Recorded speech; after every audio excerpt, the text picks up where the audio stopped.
And this week has been filled with major headlines in the U.S. and around the world. One America's Rachel Acenas takes us through the top stories in our weekend review. The week kicks off at the White House. I just left Walter Reed Medical Center. President Trump returns following his stay at Walter Reed Medical Center for COVID-19. Don't let it dominate you.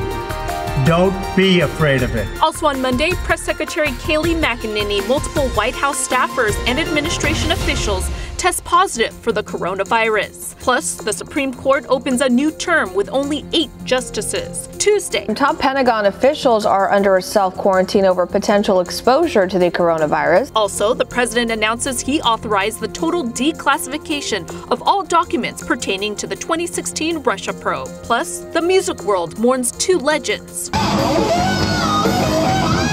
Guitarist Eddie Van Halen dies at 65 after a long battle with throat cancer. And I can see clearly now, the rain is gone. Musician Johnny Nash dies at 80 years old. Midweek in Missouri. A St. Louis couple who attempted to defend their home with guns against protesters is indicted. Meanwhile, former Minneapolis police officer Derek Chauvin, charged in connection with the death of George Floyd, is released from custody after posting a $1 million bond. Wednesday night in Salt Lake City, Vice President Mike Pence and Senator Kamala Harris face off on the debate stage. Joe Biden has been very clear.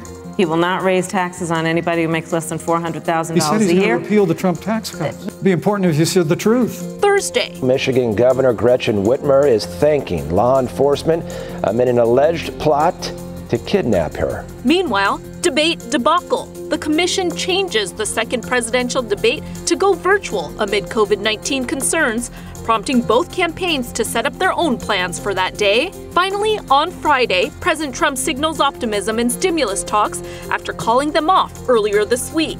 Plus, House Speaker Nancy Pelosi unveils legislation to create a 25th Amendment Commission. And finally, Hurricane Delta batters the Gulf Coast Friday night before making landfall in southern Louisiana. Rachel Acenas, One America News. Want to see more videos like this? Click on the link below and subscribe to One America News on YouTube, and call your cable provider and kindly demand that One America News is added to your lineup. Call and subscribe today.